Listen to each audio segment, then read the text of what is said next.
So, ito naman is, naka-sale siya. This is Bello Collagen and Glutathione. Nakuha ko to nung itong February 22. Kasi naka-off siya. Imbis na 1,000 plus. Nakuha ko na lang siya na 620.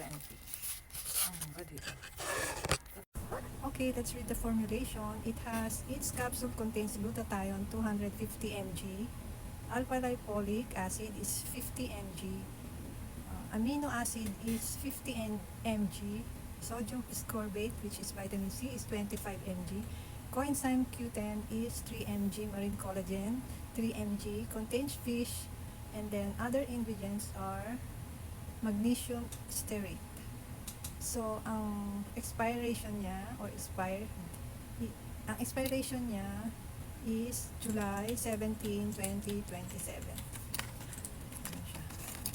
So, ang laman nito is 30 capsules. What are the benefits of glutathione and collagen? So, this is combined. So, meron na siyang brightening effect, and then yung glutathione, and then meron na rin siyang pag-cleanse ng paglilinis ng liver. Next is it will brighten your skin or it will make it glow.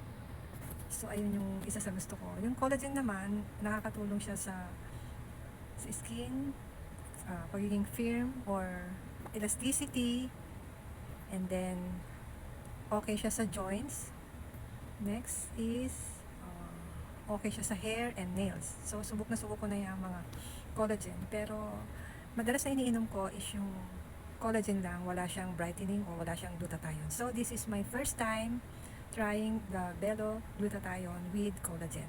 So tingnan natin after mainom ko siya for 30 days is tingnan natin ano yung magiging effect niya sa skin ko. Ang isa pa pala na nagustuhan ko, okay siya for anti-aging, to slow down yung pagtanda or mga lines or yung pag-lose ng or pagiging dry ng skin. Isa pa yun na this one has 30 capsules and